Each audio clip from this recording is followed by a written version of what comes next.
Salut et bienvenue dans la boîte à Malik. Chien Baïkal qui s'est barré après une vache. Je ne sais pas où il est là. Je suis un très mauvais lecteur. Je ne lis pas. Quand il n'y a pas d'image, ça me gonfle. Le but, c'est de lire des lectures qui soient courtes, intenses et qui invitent à la réflexion. Le prophète de Khalil Gibran. Le Petit Prince. Ces gens que j'aime, que je vois pas forcément tous les jours, et j'aimerais partager avec eux des petits moments de douceur. Asseyez-vous confortablement avec quelqu'un que vous aimez ou juste vous-même. Je vous souhaite de vous aimer. D'ici là, je vous souhaite une belle écoute.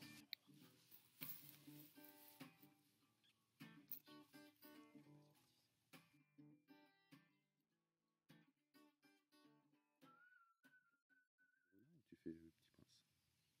C'est dur de faire qu'un seul personnage, non? Bah non, c'est plus facile. Ouais, il faut suivre les tirés, quoi. C'est ça. Ok, je suis prête. T'es prête? Oui, du coup, je fais quoi? Le renard. Le renard? Ouais. Ok. Je fais la voix off.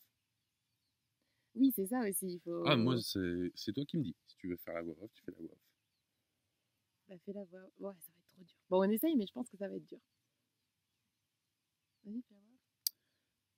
C'est alors qu'apparut le renard. Bonjour. Bonjour, répondit poliment le Petit Prince qui se retourna et ne vit rien. Je suis là, sous le pommier. Qui es-tu? Dit le Petit Prince. Tu es bien joli. Je suis un renard. Viens jouer avec moi. Je suis tellement triste. Je ne puis pas jouer avec toi. Je ne suis pas apprivoisée. Ah, pardon. Mais après réflexion, il ajouta. Qu'est-ce que signifie apprivoiser? Tu n'es pas d'ici. Que cherches-tu? Je cherche les hommes. Qu'est-ce que signifie apprivoiser? Les hommes, ils ont des fusils et ils chassent. C'est bien gênant. Ils élèvent aussi des poules. C'est leur seul intérêt. Tu cherches des poules? Non, je cherche des amis. Qu'est-ce que signifie apprivoiser? C'est une chose trop oubliée. Ça signifie créer des liens. Créer des liens. Bien sûr. Tu n'es encore pour moi qu'un petit garçon tout semblable à 100 000 petits garçons. Et je n'ai pas besoin de toi. Et tu n'as pas besoin de moi non plus. Je ne suis pour toi qu'un renard semblable à 100 000 renards. Mais si tu m'apprivoises, nous aurons besoin l'un de l'autre. Tu seras pour moi unique au monde.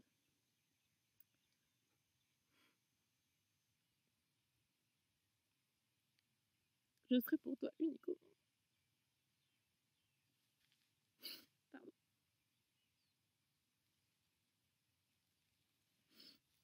Je commence à comprendre.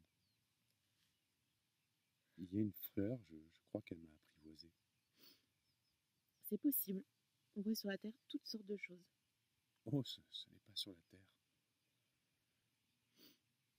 Sur une autre planète? Oui. Il y a des chasseurs sur cette planète-là? Non. Ah, ça c'est intéressant. Et des poules? Non. Bon, rien n'est parfait. Ma vie est monotone. Je chasse les poules, les hommes me chassent. Toutes les poules se ressemblent et tous les hommes se ressemblent. Je m'ennuie un peu. Mais si tu m'apprivoises, ma vie sera comme ensoleillée. Je connaîtrai un bruit de pas différent de tous les autres. Les autres ne me font pas rentrer sous terre. Le tien m'appellera hors du terrier, comme une musique. Et puis regarde, tu vois là-bas les champs de blé? Je ne mange pas de pain. Le blé pour moi est inutile. Les champs de blé ne me rappellent rien. Et ça, c'est triste. Mais toi, tu as des cheveux couleur d'or. Alors ce sera merveilleux quand tu m'auras apprivoisé. Le blé qui est doré me fera souvenir de toi. Et j'aimerai le bruit du vent dans le blé. S'il te plaît, apprivoise-moi. Je veux bien. Mais je n'ai pas beaucoup de temps. Et j'ai des amis à découvrir et beaucoup de choses à connaître. On ne connaît que les choses que l'on apprivoise. Les hommes n'ont plus le temps de rien connaître. Ils achètent des choses toutes faites chez les marchands. Mais comme il n'existe point de marchands d'amis, les hommes n'ont plus d'amis. Si tu veux un ami, apprivoise-moi. Que faut-il faire? Il faut être très patient. Tu t'assoiras d'abord un peu loin de moi, comme ça, dans l'herbe. Je te regarderai du coin de l'œil et tu ne diras rien. Le langage est source de malentendus. Mais chaque jour, tu pourras t'asseoir un peu plus près. Il nous mieux valu revenir à la même heure. Si tu viens par exemple à 4 heures de l'après-midi, dès 3 heures, je commencerai à être heureux. Plus l'heure avancera, plus je me sentirai heureux. À 4 heures déjà, je m'agiterai et m'inquiéterai. Je découvrirai le prix du bonheur. Mais si tu viens n'importe quand, je ne saurai jamais à quelle heure m'habiller le cœur. Il faut des rites. Qu'est-ce qu'un rite? C'est aussi quelque chose de trop oublié. C'est ce qui fait qu'un jour est différent des autres, une heure des autres heures. Il y a un rite, par exemple, chez mes chasseurs. Ils dansent le jeudi avec les filles du village. Alors le jeudi, c'est un jour merveilleux. Je vais me promener jusqu'à la vigne. Si les chasseurs dansaient n'importe quand, les jours se ressembleraient tous, et je n'aurais point de vacances. Ainsi, le petit prince apprivoisa le renard. Et quand l'heure du départ fut proche, Ah, dit le renard, je pleurerai. c'est ta faute. Je ne te souhaitais point de mal, mais tu as voulu que je t'apprivoise. Bien sûr, Mais tu vas pleurer, dit le petit prince. bien sûr. Alors, tu n'y gagnes rien. J'y gagne, à cause de la couleur du blé. Va revoir les roses, tu comprendras que la tienne est unique au monde. Tu reviendras me dire adieu, et je te ferai cadeau d'un secret. Le petit prince s'en fut, revoir les roses. Vous n'êtes pas du tout semblable à ma rose. Vous n'êtes rien encore, leur dit-il. Personne ne vous a apprivoisé, et vous n'avez apprivoisé personne. Vous êtes comme était mon renard. Ce n'était qu'un renard semblable à 100 000 autres. Mais j'en ai fait mon ami, et il est maintenant unique au monde. Et les roses étaient bien gênées. Vous êtes belle, mais vous êtes vide. On ne peut pas mourir pour vous. Bien sûr, ma rose à moi, en passant ordinaire, croirait qu'elle vous ressemble, mais à elle seule, elle est plus importante que vous toutes, puisque c'est elle que j'ai arrosée, puisque c'est elle que j'ai mise sous globe, puisque c'est elle que j'ai abritée par le paravent, c'est elle dont j'ai tué les chenilles, sauf 2-3 fois pour les papillons. C'est elle que j'ai écouté se plaindre, ou se vanter, ou même quelquefois se taire, puisque c'est ma rose. Et il revint vers le renard. Adieu. Adieu, voici mon secret. Il est très simple, on ne voit bien qu'avec le cœur. L'essentiel est invisible pour les yeux. Et couché dans l'herbe, il pleura. L'essentiel est invisible pour les yeux, répéta le petit prince afin de se souvenir. C'est le temps que tu as perdu pour ta rose qui fait que ta rose est si importante. C'est le temps que j'ai perdu pour ma rose. Les hommes ont oublié cette vérité. Mais tu ne dois pas l'oublier. Tu deviens responsable pour toujours de ce que tu as apprivoisé.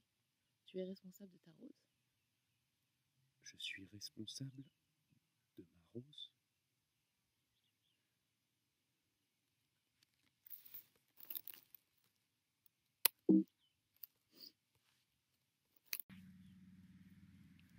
Tu fais l'aiguilleur, tu fais le petit prince. Tu continues à faire le petit prince.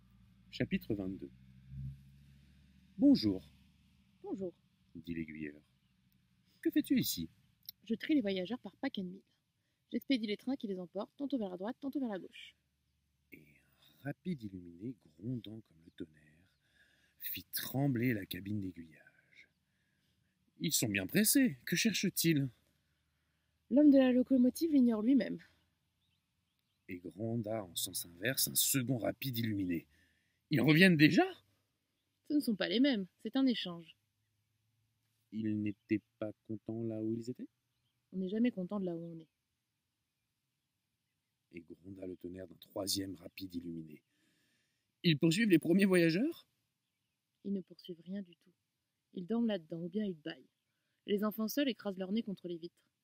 Les enfants seuls savent ce qu'ils cherchent, fit le petit prince. Ils perdent du temps pour une poupée de chiffon, et elle devient très importante. Et si on leur enlève, ils pleurent. Ils ont de la chance.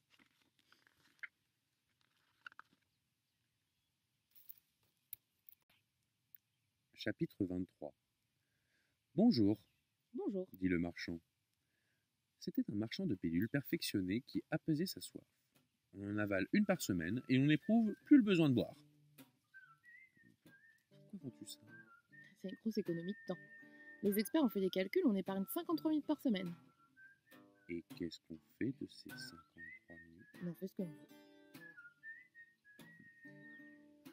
Moi, se dit le petit prince, si j'avais 53 minutes à dépenser, je marcherais tout doucement vers une fontaine. Voilà les amis, le soleil s'apprête à se coucher et moi je vais rentrer chez moi. Je vous souhaite une très belle soirée, une très belle journée demain. Reste toute case, reste près de ceux que tu aimes. Et nous on se revoit demain pour un nouveau chapitre d'un livre dans la boîte à Malik.